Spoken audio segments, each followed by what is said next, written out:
अस्सलाम वालेकुम व्यूअर्स, मैं हूं आपका होस्ट अब्दुर्रहमान और आज डिस्कस करेंगे सीपैक के तहत पाकिस्तान में मुकम्मल होने वाला सबसे बड़ा पनबिजली मंसूबा सुक्खी किनारी हाइड्रो पावर प्रोजेक्ट।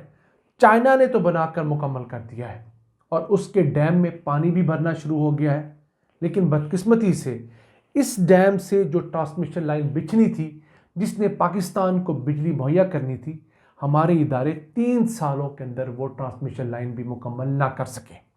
और ख़दशा ये है कि इस डैम से ट्रांसमिशन लाइन मुकम्मल ना होने के सबब एक तो हमें सस्ती बिजली निस्बतन दस्तयाब नहीं होगी और दूसरा हमें जुर्माना भी पड़ेगा, क्योंकि जब हमने इस डैम के लिए, इस हाइड्रो पावर प्रोजेक्ट के लिए एग्रीमेंट साइन किया था तो दीगर तमाम शराइत के साथ एक शर्त ये भी रखी थी कि अगर हम इससे बिजली ना ले पाएँ तो हम जुर्माने अदा करेंगे, जिसको लिक्विडिटी डैमेजेस कहा जाता है, और ऑब्वियसली वो लाखों मिलियंस डॉलर्स में होंगे।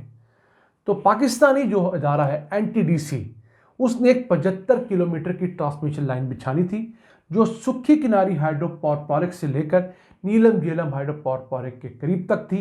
इस ट्रांसमिशन लाइन के जरिए सुक्खी किनारी से पैदा होने वाली 884 मेगावाट बिजली नीलम झेलम तक जानी थी और वहां से पूरे पाकिस्तान तक पहुंचनी थी। तो ये जो ट्रांसमिशन लाइन है ये सितंबर 2021 में शुरू हुई और आज तक मुकम्मल नहीं हुई, हालांकि इसने अप्रैल 2023 तक मुकम्मल हो जाना था।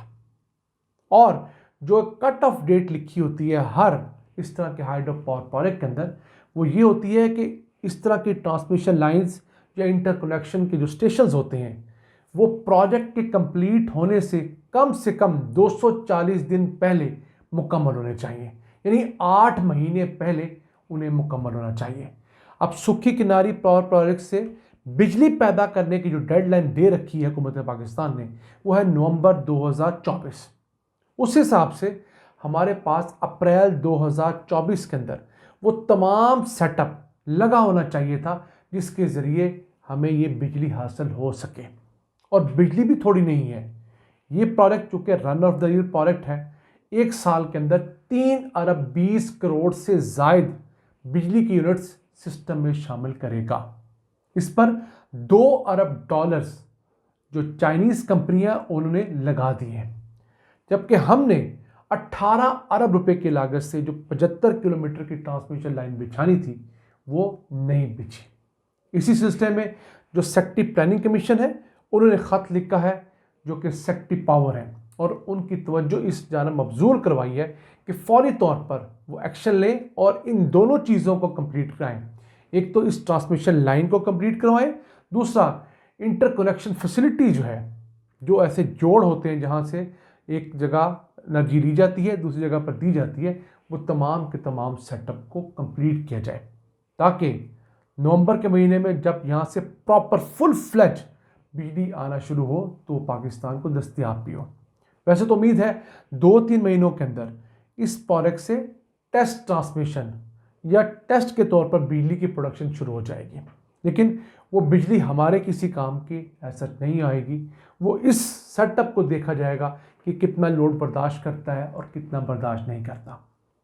अभी तो ये एक ट्रांसमिशन लाइन का हाल है, हमने इस तरह की 3 ट्रांसमिशन लाइन प्लान कर रखी थी। एक ये, दूसरी हमने रखी थी कोहाला हाइड्रो पावर प्रोजेक्ट के लिए, वो 1124 मेगावाट का है। अभी उसके एग्रीमेंट साइन हुए हैं, चाइना उसके लिए लोन नहीं दे रहा क्योंकि हम पुराने प्रोजेक्ट के साथ ये हाल कर रहे हैं, और फिर जो उनके प्रोजेक्ट्स पाकिस्तान में चल रहे हैं उनके भी हम लोगों ने कोई 500 अरब रुपए अदा करने हैं। वो पनबिजली मंसूबा Kohala hydro power project Imran Khan के दौर में साइन हुआ, दम पड़ा है। उसके अलावा एक और पावर प्रोजेक्ट है महल हाइड्रो पावर प्रोजेक्ट, कोई 590 मेगावाट का है। उस पर तो हम थोड़ा आगे भी ना बढ़ सके क्योंकि हमारे पास पिछले प्रोजेक्ट्स का ही इतना बोझ है। तो सीपैक के तहत हम लोगों ने सिर्फ 2 पन बिजली मंसूबे शुरू किए थे 11,600 मेगावाट के टोटल पूल में से। एक मुकम्मल हो गया, करोट हाइड्रो पावर प्रोजेक्ट, वो सिस्टम में बिजली दे रहा है 700 मेगावाट।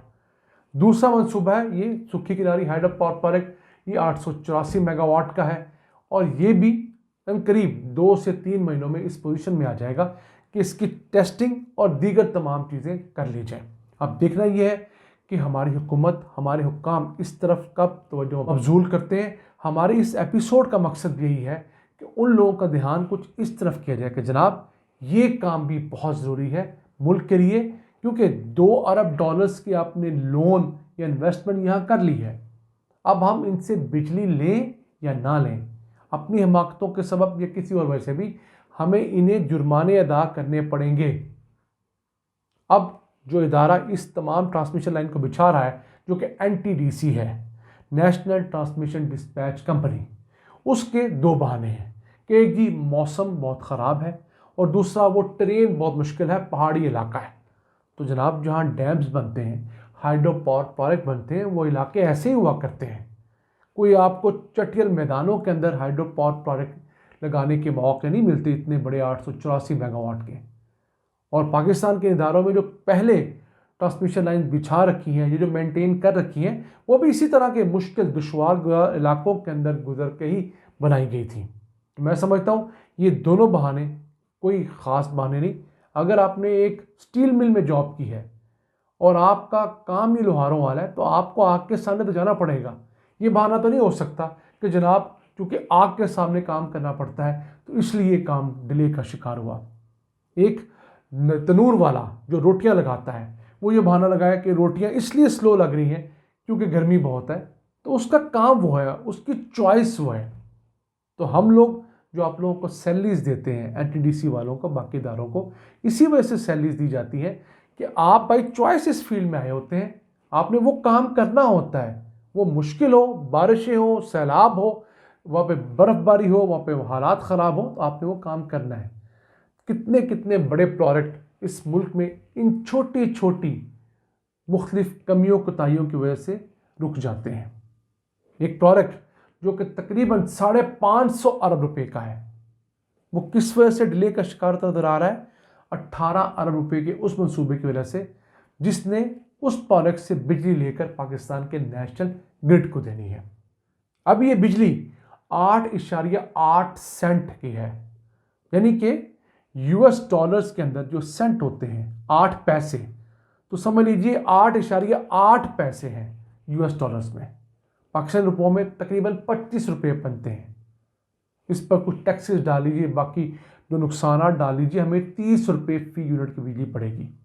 जो मुल्क में बिजली के हालात हैं, जिसके अंदर महंगाई हो चुकी है, मैं समझता हूँ 30 रुपये वाली बिजली भी अगर हमारी इंडस्ट्री को दे दी जाए तो वो शुक्र के कलमे पड़ेंगे। वो तो 9 सेंट वाली बिजली मांग रहे हैं इसके इर्द गिर्द ही। क्यों? फिर भी वो किसी हद तक बांग्लादेश को या इंडिया कम्पीट करें। उनको बिजली कितने सेंट पे मिल रही है? 12, 13, 14 पे। समझ लीजिए उनको बिजली मिल रही है 40-50 रुपये फी यूनिट। तो वो किसी हिसाब से भी दुनिया का मुकाबला नहीं कर पा रहे। ये वजह है कि पाकिस्तान की इंडस्ट्री बैठती चली जा रही है।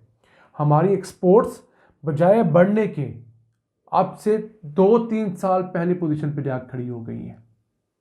बांग्लादेश हमसे साल की मुसाफत पे आगे जा चुका है। इंडिया हमसे बहुत कोसों दूर आगे पहुंच चुका है। हम इन्हीं नालायकियों की वजह से, कमियों कोताहियों की वजह से साल की दूरी पर खड़े हैं। उम्मीद करते हैं कि हमारे इदारे इस तरफ तवज्जो देंगे, इन प्रोजेक्ट्स को तेज़ी से वक्त मुकर्रर से पहले दिन रात लगाकर मुकम्मल किया जाएगा ताकि पाकिस्तान को मज़ीद नुकसान से बचाया जा सके। आज का एपिसोड, अपने मेज़बान अब्दुल रहमान को इजाज़त दीजिए। अल्लाह के बाद।